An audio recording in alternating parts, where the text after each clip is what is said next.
Ek wil vanoggend met julle gesels oor 'n onderwerp wat sê God se woord kan jou denke verander. God's word can change your thoughts. Daar's elke dag 'n geveg aan die gang. En nie noodwendig in Israel nie, en nie noodwendig in al die ander lande nie, en nie noodwendig hier by ons in die strate of in geboue of in regeringssale waar daar beklei word en tou getrek word nie, maar daar's elke dag is daar 'n geveg aan die gang. 'n Geveg in my gedagtes, in my denke. En daardie geveg word aangestig deur die vyand, wat nie my gedagtes kan lees nie. Hy kan nie my gedagtes lees nie. Hy weet nie wat ek dink nie. Maar hy het so slim geword en hy kry vir elke teenvoeter wat daar is in die Bybel, kry hy 'n ander plan. So wat hy doen is, hy weet nie wat ek dink nie. Maar hy ken my lewe, hy ken my begeertes. Hy sien wat ek doen en wat ek aanhang en waar gaan ek op die internet en wat doen ek waar. So wat doen hy? Hy plant gedagtes. He plants some thoughts.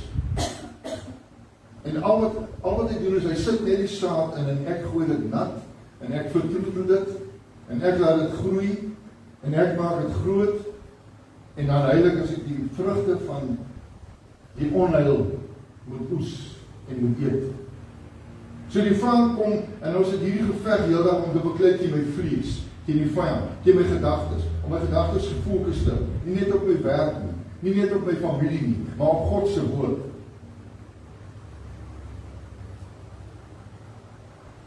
Ons veg nie met wapens nie. Die Bybel sê, die stryd is in die geestelike realm. It's in the spiritual realm that we are fighting against forces, entities that try to pull us down. Dinge wat nie fisies sigbaar is noodwendig.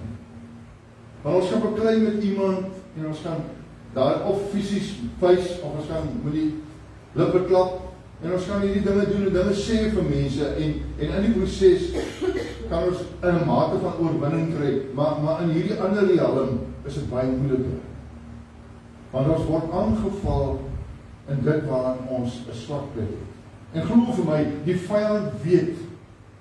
Ek sê altyd, if you don't have designer clothes in your cupboard, you've got a designer sin. And the enemy knows what it is. And you know what it is. That one thing that you maybe get victory over for a time and then all of a sudden, wham! Dan slat jy jou weer, hy poot jy jou weer. Hy sê vir jouself, jy raak jouself kwaad, jy sê, Here, ek verstaan nie. Maar miskien is daardie ding daar, nie omdat jy dit moet hê nie. Miskien is daardie ding daar, nie omdat dit God se wil is nie, maar miskien is daardie ding daar soos wat Paulus 'n doring in sy vlees gehad het. 'n Probleem gehad het. And he asked the Lord 3 times, please Lord. And the Lord said, my grace is enough. My grace is enough. God se genade is genoeg. So daai wat jy mee sukkel, God weet daarvan. Maar miskien is dit nodig dat jy moet daai ding hê om jou te help om meer te steun op God. Want weet jy, as ek so 'n probleem vir uit hierdie lewe gaan, dan dryf ek baie keer weg. As alles in 'n verhouding net wonder gaan en ek sê nie jy moet beklei nie. Maar as alles in 'n verhouding en in 'n familie altyd net hankie-dorie is, almal smaai en dit is net drukkies en liefies. Versorg. Ergens gaan die duiwel uitkom. Hy gaan ergens 'n spanner in die wiele gooi om die dinge om te keer. En dit is, ek gaan nie sê dit is ongesond nie, maar ons moet versigtig wees. As ons moet nie probleme gaan soek nie, ons moet nie probleme veroorsaak nie, maar probleme sal er wees om ons attent te maak op die intensiteit van ons verhouding met iemand anders, familie, met iets, met omstandighede. Sodat ons nie te familiêr raak. Dit hou ons so half op ons tone. As ek weet dit waarmee ek sukkel, my designer sin, if I know what it is, I must work actively om dit af te druk, om het onder te kry. Ek moet actief werk en hoe doen ek dit op my eie? Deur die hele tyd sê, nee, gaan en bestraf en besweer en salf en whatever, nee. Nie net dit nie, maar om op God se woord te staan. Wat sê ek is tot alles in staat deur Jesus Christus, ook om hierdie ding te weerstaan. Miskien kry ek hom nie oorwin nie. Miskien kry ek hom nie tot niet in my lewe nie, maar ek kan hom onder beheer kry, sodat ek kan fokus op wat God wil ek moet doen. Ons word in 'n formaat gedruk deur die vyand met vrees en kompromie. Ken julle daai stukkie van ek gaan die maak. Ek wil nou hierdie dat nee, ek sê goed genoeg. As ek voor die spieël staan, dan weet ek, jy kan nog net vanoggend te sleg nie. Dan sê die leeuw, kyk, hy moes nie daar sê, die mens gaan veel lag. Hy's 'n vyand, man. He draw your attention to the smallest things just to create fear and uncertainty. En dan gaan ons kompromie aan, en ons smeer maar so 'n bietjie pyn kyk, en ons doen so 'n paar dinge om nou net aanvaarbaar te wees, want ons het hierdie begeerte om aanvaar te wees, om liefgehad te word. En baie keer sal ons baie dinge doen agteroor en reëls breek. En die Bybel sê 'n bietjie een kant toe skuif op soos Petrus en net om kompromie aan te gaan sodat ons op net aanvaar. Ja, maar jy weet dis te wille van my werk. Ek het nodig 'n goeie verhouding sê, so ek moet maar gaan. Ek wil eintlik nie, maar hallo. Jy kan dit glo. Jy kan dit glo wat die duiwel vir jou vertel. Ja, dat vir kinders gesê ek vir hulle, moenie leef sodat mense van jou hou nie. Maar nie almal gaan vir jou nie. Moenie leef of dinge doen om te beïndruk nie. Maar dit raak voltydse werk, dit raak uitputtend. But if you live to do the best according to your abilities, and as if you are doing it for the Lord, you will impress people. People will like you, but not everyone will. Maar ons is te geneig om die wêreld te wil behaag en aanvaar te word of net en om daar net in te wees, 'n bietjie name-brand te hê sodat ek kan net kan wys. En so nou en dan ietsie te doen om te wys ek is cool. So ek is nie so regtig so nerd nie. Ek gaan 'n bietjie robbies op. Wie beïndruk jy? Miskien die wêreld. Maar jy sien dat die oomblik as jy begin, dan die ander. En die oomblik as jy begin, dan is dit later nie meer genoeg nie. Dis nie meer snaaks nie. En die toleransie daarvoor raak al hoër. Jy moet al meer en al weerder raak om aanvaar te word. En wat gebeur as almal nou klaar gelag het en as almal klaar bewonder het en jy sukkel so 'n bietjie om by te hou? As dit was lekker geweest en dan loop hulle aan met die volgende. En jaag vir die volgende entertainment agterna. God vernuwe ons denke. God vernuwe ons denke wanneer ons sy woord lees, dan vernuwe ons denke while we are living on earth. We can have thoughts about heaven and God's word. En dis hoe dit behoort te wees. Ek en u moet die woord van God oordink dag en nag, elke dag. Ons moet dit altyd. Ons moet so lewe dat ek God se woord so verstaan. En ek sê nie jy moet die Bybelboeke en die verse vir my quoteer nie, maar ons moet weet wat daar geskryf staan in God se woord sodat wanneer ek iets doen, wanneer ek 'n besluit moet neem, dat ek weet wat God se goedkeuring sal wegdra, want sy woord sê vir my dis wat nodig is en dis die formaat en waar volgens ek dit moet beoordeel. Dan hoef ek nie te kyk na wêreldse standaarde nie. Want as die wêreld dit wat vereis word vir my, die standaarde of die toegewings wat ek moet maak om ten einde 'n voordeel of iets te bereik of iets te doen, en dit is nie in lyn met God se woord nie, dan moet dit vir my sê los. Los. Maar klaar daarmee. Want dan is dit nie binne God se woord. Ek ken mense wat 'n fantastiese verhouding volgens hulle self, 'n fantastiese houding met die Here. Ek is baie bly en baie opgewonde vir hulle daaroor. Maar wanneer jy vir iemand iets, vir die persone sou sê, maar hier's 'n oplossing, hier's 'n moontlikheid. O nee, ek moet eers na die Here toe. Dan en ek kritiseer nou nie, hoor my vanmôre. Dan moet ek die vraag vra, as jou verhouding met God is, met Jesus is soos wat jy vir my sê, hoort jy nie eers nog 3 dae te gaan bid daaroor nie. Jy sal weet. Want jy weet wat is jou man, jou vriend, jou familie, saam met wie jy 'n noue verbintenis leef, jy weet wat is hulle voor en afkeer. Ek weet as my vrou nie hou van ram en rys en nie sy hou van ram en rys nie. As sy nie hou daarvan, dan gaan ek dit nie vir haar koop nie. Dan gaan ek vir iemand kan sê, nee, moenie vir my vrou gee nie, want sy hou nie daarvan. Staan nie die voorbeeld wat ek gee. Dis hoe ek 'n verhouding met God moet leef. Dis hoe ek moet weet wat in sy woord staan. Nie om mense te beïndruk nie, maar om te weet waarvan hou God en wat is sy idee. Want alles, ek bedoel jou, alles is hierin. Vir elke probleem, vir elke struikelblok is hier antwoord in die woord van God. Ons moet dit net gaan soek. As jy sê nee, maar ek weet nie wat, dan moet jy bietjie meer gereeld lees. 'n Bietjie meer tyd maak vir die Here se woord. Sodat jy meer op datum kom met wat God se woord sê. Jy sien ons gedagtes bepaal ons aksies. Dit bepaal ons geloof en dit bepaal ons bestemming. Want jou gedagtes word jou dade, word jou aksies. Dit wat ek dink is wat ek gaan doen. Dit wat ek doen word my legacy. Dis waarna ek geken sal aan die uiterlik. Want niemand weet wat ek dink nie. Maar wanneer ek dit omsit in aksies en dade, dan kom mense agter, o, dis hoe die Here se kop werk. That's the way the penny drops for you. Romeine 12 vers 2. Romans 12 vers 2. En word nie aan hierdie wêreld gelykvormig nie. Hou goed vas. Word nie aan hierdie wêreld gelykvormig nie. Ons sukkel nou. En ons wil graag, jy sien, ek het in die begin gepraat, ons wil graag infit. We want to fit in. Okay?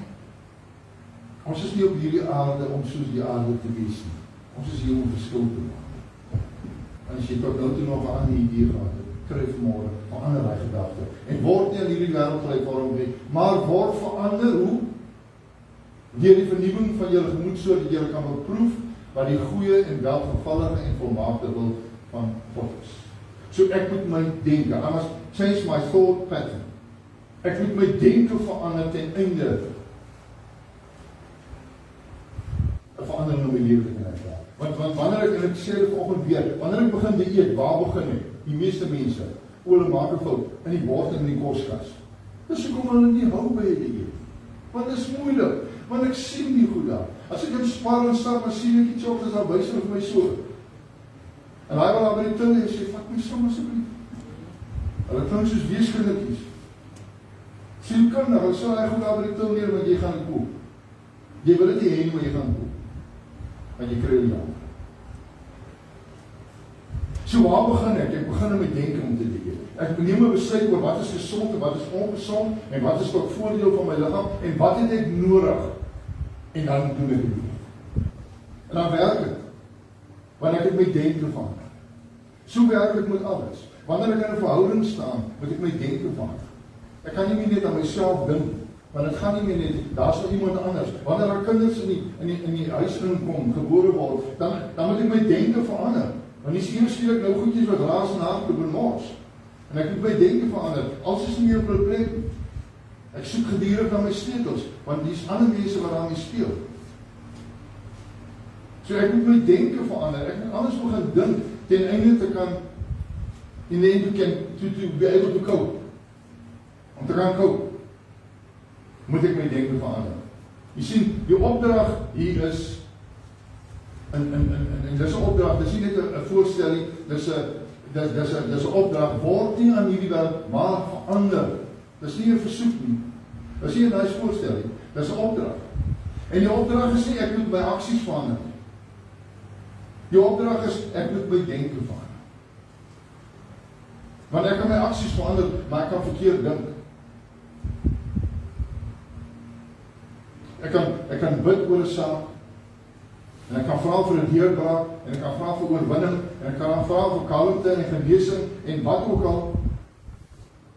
Maar wanneer my denke nie in lyn is met my gebed nie, dan bid ek soos 'n ongelowige. I must get my thought life in pace with my prayer life, om dit effektief te maak. Dis geloof, ja, geloof is deel daarvan, want dit is in my denke. Ek moet glo, ek moet sê ek glo wat ek bid. Die samelewing vorm mense deur die nuus, sosiale media en opinies van ander mense. Dis wat mense se denke beïnvloed. Maar wat motiveer die wêreld ons mee? Hy motiveer ons met vrees, met sukses, ambisie, hebsig, wat ons ook al genoem, en hy motiveer ons met aanvaarding, wat ek vroeër oor gepraat. Dis wat hy doen. Dis die dinge waarmee hy ons manipuleer die samelewing. Ek wil sê die wêreld, want die wêreld sê die natuur en God het dit perfek geskaap. Die mense het net gekom met die hulp van die duiwel en dit verbronge gemaak, is besig om dit te vernietig. Vernuwing van gemoed is nie 'n eenmalige ding. Ek neem nie 'n besluit en sê, okay, ek gaan anders dink. Dankie Here, vir die Here hier nou dink ek nie so nie. Nee, it's a daily process.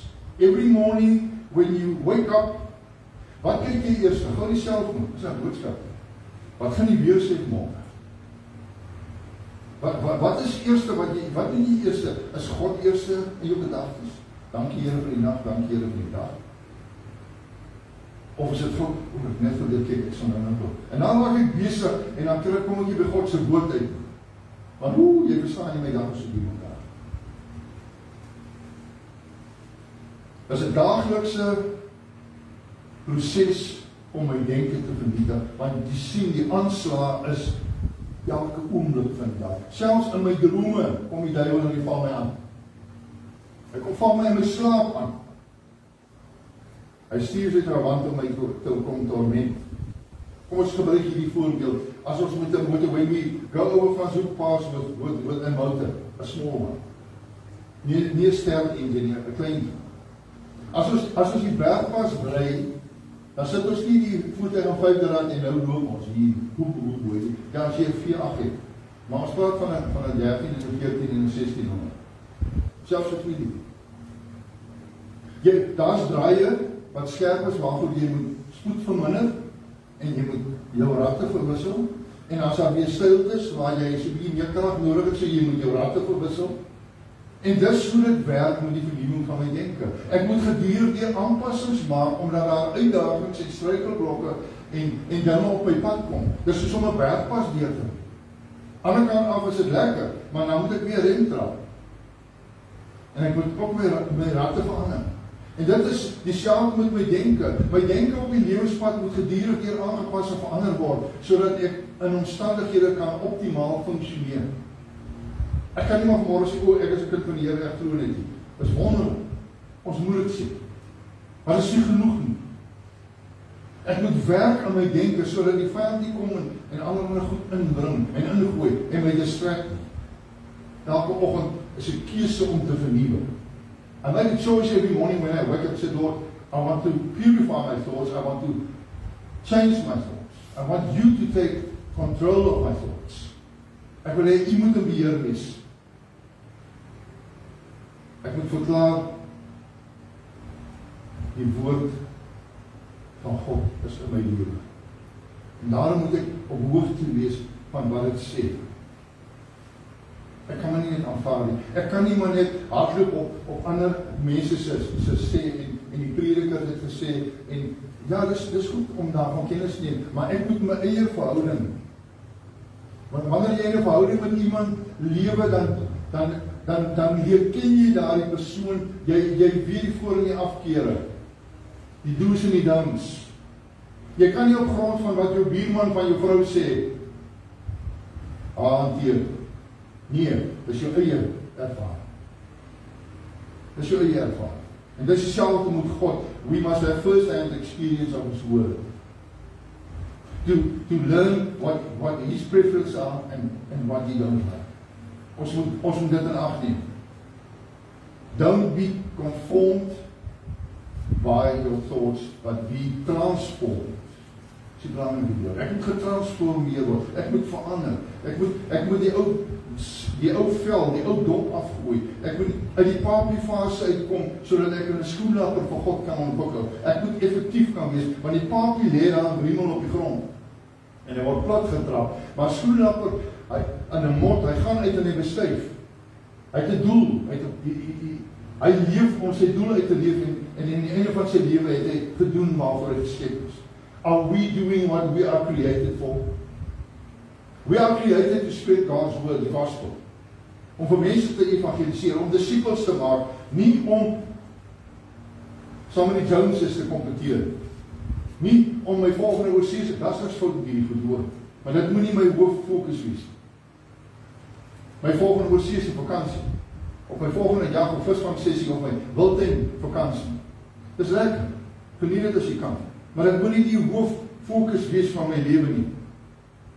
Veranderde denke maak die doel van my lewe. En dit maak ook, dit verander ook my toekoms. If I change my thought patterns, it's got an influence on my future. As ek anders begin dink, as ek begin sê wat God se woord sê, ek is meer as oorwinnaar. Ek sal alles verstaan. Met my God kan ek 'n wen staan. Ek sien kop in die serte. En so kan ons aangaan met al hierdie dinge en wat mens miskien moet doen is om 'n lys te maak van al hierdie beloftes wat God sê, van al hierdie dinge en ek moet dit vat en ek moet dit soms lees. As ek wakker word voor ek my selfoon vat om my boodskappe te check of by afsprake na te gaan, moet ek gou hierdie lys vat en gou lees wat sê God se woord van my. En dan moet ek sê my denke daarby aanpas, dan moet ek sê, yes, ek vat hierdie goed, dankie Here dat U sê ek is meer as wat ek dink. Ek is meer as wat ek ervaar vanmôre. Ek voel nie vanmôre lekker nie. Geloof is nie gevoel nie. Geloof is gevoel is 'n baie gevaarlike ding. Ek kan nie op my emosies en my gevoelens staat maak nie. Weet eens, ek moet my denke in plek kry sodat ek kan beheer kry oor my emosies en my gevoelens. As baie mense wat leef volgens hulle gevoelens en hulle emosies. Ek noem hulle emosionele sirkusse. En dis wat dit is. Dis lagwekkend.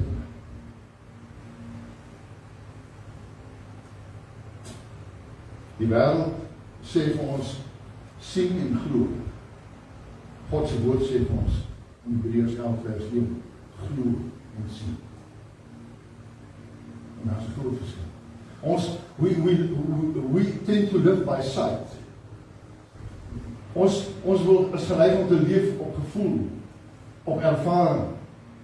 Ons is 'n bietjie skepties en versigtig om te leef op geloof. Want geloof is dit wat nog nie is nie, sê Hebreërs 11, asof dit reeds is. Ek het pyn vanmôre, maar ek moet sê dankie Here vir die genesing wat reeds besig is om plaas te vind. Maar ek moet ook nou nie aanhou met die ding wat die pyn veroorsaak. Ek moet dan ook wysheid vra en wysheid kry. Ek moet saamwerk. Ek kan nie gaan agteroor sit en sê, o, Here, U moet my werk soek. Nee. Ek moet dinge doen. Ek moet saamwerk met God. Ek moet vertrou dat God vir my gaan wys wat die regte werk is vir my. Patterns of the world will keep you trapped in the ordinary, but renewing of your mind will take you into the extraordinary. Is dit nie mooi? Engels, ek is nie baie skerp al die dag nie. Maar Engels is net so mooi manier, het seker mooi woorde wat daar is. Ordinary and extraordinary. Ek het dit probeer ons in Afrikaans in die werk te sluit. Ek het daai selfde. So moenie dat die patrone, die dinge wat die wêreld, die samelewing dikteer jou in die gewone, want jy is 'n kind van die Here. Jy's veronderstel om bo-natuurlik, extraordinary life and things to experience. That's what God wants for you. That's the promises that's in the Bible. En kom ons vir 'n oomblik die materiële en die geld en die prentjie.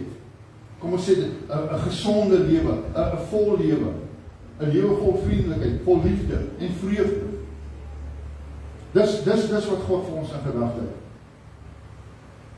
Waarmee wil jy jou gedagtes verander? Met die media? Met goddelose denke? Met vrees? Met mislukking? Die diens wat ander en wêreld vir jou sê in te neem?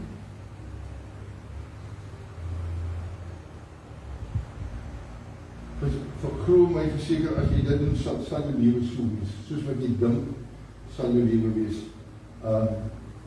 Spreker, waar ons spreker erin dan kan sê, as a man feedeth. Want so sy siel breek en so is hy eet en drink, sê vir jou, maar sy hart is nie met jou nie. soos jy siel bereken, so sal jy wees. If you will become and you receive the life of your thoughts. That's the fruit, the product of your thoughts. Dis wat jy sal kry. Anker in die woord, om staande te bly. Die duivelplan gedagtes. Hy kom met versoekings. Hy kom met negativiteit. Hy sê vir jy gaan nie maak, ensovoorts. Maar as ek geanker is in God se woord, dan bly ek staande. As ek geanker is in God se woord, dan bly ek staande. Filippense 4 vers 8, waarmee begin jou dag. Verder broers, alles wat waar is, alles wat eerbaar is, alles wat regverdig is, alles wat rein is, alles wat lieflik is, alles wat loflik is, wat het deeg en wat 'n lof daar ook mag wees, bedink. Kan ons daar so begin? In Filippense 4 vers 8, kan ons daar wat, jy dalk 'n moeilike kliënt wat jy moet gaan sien. Die baas het gesê, jy moet môreoggend net na 8 in sy kantoor wees. Jy weet nie waaroor dit gaan nie. Jy het nie lus vir die ou met wie jy moet deel nie, want jy weet hy is mislik. En glo vir my, solank jy so voel oor hom, gaan hy mislik wees. Maar jy het die vermoë om jou denke te verander, om hom te verander. Want onbewuslik reageer ek mislik teenoor mislike mense uit die sien. En hy ervaar dieselfde. En dit maak het dat hy mislik is. En dat hy mislik bly vir die res van ons lewe wat ons gaan ontdek. Maar as ek my denke verander is, nie sê, hierdie is 'n gawe ouetjie nie. Nee, hierdie ou het 'n verkeerde gesondheid, maar dank die Here, ek hoef nie my te steur nie. Ek hoef nie te laat dat hy my beïnvloed nie. Ek het nie nodig dat sy attitude my dag spoor. Ek gaan nie instap, ek gaan deel met hom wat ek moet deel en ek gaan uitstap en sê dank die Here. En kyk maar net vir so by die volgende ontmoeting as jy ons gesindheid daar aan sê. Hy begin jou daar wel en praat met jou. Hy soek ek sê jou geselskap. Gedagtes bepaal ons optrede. Soos hy in sy wil bereken dit vir ons gaan. Ons moet bid vir 'n deurbraak, of ons bid baie keer vir 'n deurbraak. Ons sê, Here, hierdie situasie, hierdie probleem, Here, hierdie ding, hierdie siekte, hierdie omstandighede. En ek sê, Here, dankie Here vir die uitkoms, maar wat dink jy? My gedagtes weerspreek my geloof, my gebed. Dit neutraliseer. Want ek bly, sê nou maar, ek het nog op dit, maar ek weet nie. Dis waar ek moet begin, en wanneer ek gevra het vir die Here, en ek mag die Here herinner, want sy belofte sê die Bybel, dis wanneer ek gevra het, en ek staan daar op van my knie af, of ek staan daar op, en ek stap uit, en ek sê, dankie Here, vir wat besig is om te gebeur, vir die verandering wat plaasvind, soos u wil, nie my wil nie. Maar baie keer bid ons, u wil volgens my wil, Here. Want ek wil dit hê. Ek wil dit so, en ek wil dit daai tyd hê, as dit u wil is.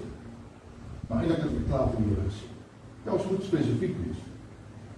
Die Bybel sê ons moet ons begeertes aan hom bekend maak en hy sal in ons behoeftes voorsien. Bid vir 'n deurbraak, maar ons gedagtes weerspreek. Ons lewe neig in die rigting van ons oorheersende gedagtes.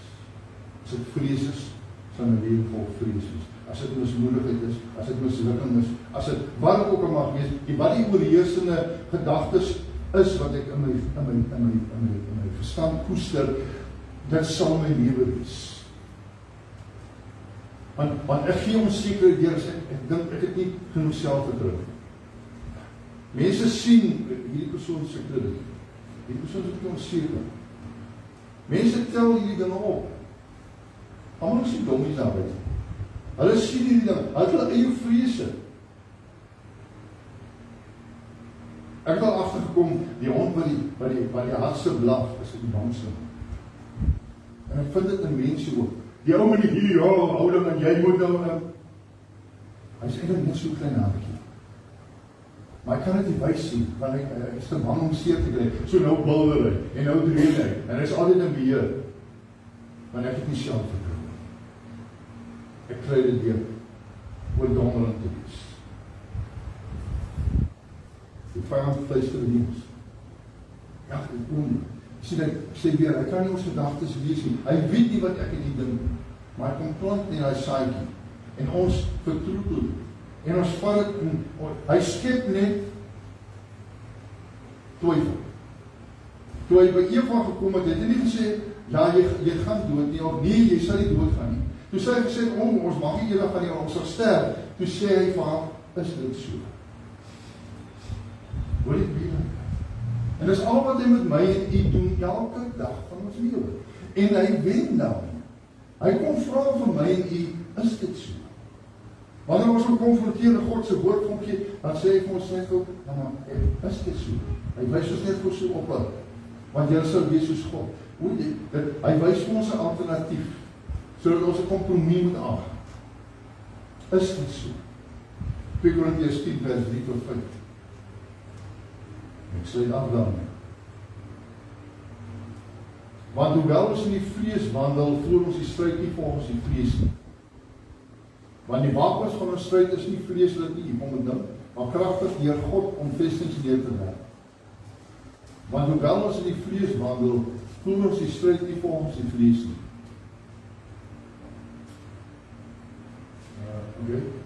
Terwyl ons planne verbreek en elke skans wat opgewerp word, teen die kennis van God en elke gedagte gevange neem tot die gehoorsaamheid aan Christus Jesus. Elke gedagte gevange neem. Dit gaan nie van self verander nie. Ek moet dit verander. I must be willing to change my thought pattern, otherwise it won't change. God won't change it. He will help me to change it if I take the first step. Jy sien, God verwag 'n aksie sodat hy 'n reaksie kan hê. Wanneer hy sê, ek gaan jou sondes vergewe, dan sê hy bely dit. Hy vergewe nie outomaties. Ek moet 'n aksie hê sodat God 'n reaksie kan hê. An action for a reaction. En dis wat ons doen. Ons moet ons gedagtes vang en sê, Here, hierdie verkeerde, ongure gedagtes, hierdie negatiewe gedagtes, Here, ek neem dit op gevange en ek onderwerp dit aan U woord. Ek gaan nie langer toe dat dit lees nie. Amen. Ek vra dat die Here U sal krag gee. Strengthen you to change your thought patterns. To take control of your thought. Want jy alleen kan. Jou gedagtes. Ek kan nie jou gedagtes vir jou doen. God gaan dit ook nie doen. Hy kan en hy gaan dit doen. Want hy het saak in 'n vrye wil gegee. So wanneer dinge opkom, bestraaf dit sê Here, maar onthou dis nie eenmalig, dis nie genoeg nie. Ons moet gedurig doen. Rapid change, ons is besig met 'n werk, was jy dit hier uit. Dis nie net 'n regte loop nie. Ons het hierdie werk pas wat ons doen. En ons moet ons laat aanpas, ons moet ons denke aanpas. En ons moet ons denke, ons moet koester. En ons Vader, baie dankie hierdie oggend vir die woord. Dankie dat ons weet dat wanneer ons 'n aksie het, Here, U die aksie sal hê, dat wanneer ons denke onderwerp aan U, wanneer ons dit gevange neem en onderwerp aan die woord, Here, en aan U wil, Here, sal U ons die krag gee om die neus van die vyand en die verleidings van die samelewing na buite, Here, en die druk en die vrees en die bekommernisse, Here, om dit onderwerp aan U woord, Here, en dat ons sal krag put uit die woord, Here, dat ons sal tyd maak om saam met U te kuier rondom die woord, Here. Nie net Sondag, maar elke dag van ons lewe, Here, as ons 'n oomblik het, Here, dat ons die woord se oopmaak sal lees en dat ons dit sal koester en dat ons dit nie net sal ken nie, maar dat ons dit sal toepas, die kennisskap van U. Sodat ons meer as oorwinnaars kan wees volgens die woord. Here, al die beloftes en al die dinge wat U woord sê ek is, dat dit sal waar word in my lewe, Here. Ons dankie vanmôre dat vir elke persoon wat siek is. Ons bid vir areas waar nog steeds droogte heers, Here. Ons bid vir uitkoms, Here, U is nou van moontlik. Alles het buite seisoen, kan U reën gee. Ons bid daarvoor, Here. Ons bid vir mense wat sukkel om oorwinning te kry, wat wag op deurbraak, Here. Ons bid vir mense wat môre sukkel met een of ander siekte. Ons bid ook vir die wat die voorreg het om vakansie te kom gaan hou, Here. Ons bid ook vir die mense wat verkoel. Wat nie so ywerig is, wat nie so vuur vir U nie meer soveel brandend is nie. Aan die vuur die wind van die Heilige Gees, dat koele sal opblaas tot hulle sal vlam wees. Dat ons sal help om hout te gooi, om mense se vuur, hout in die vorm van die woord, sodat hulle vuur kan hoog, want hulle passie kan hê oor die vuur. Ons dankie daarvoor in Jesus Christus naam, dankie vir wat jy gaan doen vir hierdie gemeente. Dankie vir dit wat reeds besig is om in plek te val, Here, en ons dankie en ons loof U daarvoor in Jesus Christus naam. Amen. Amen.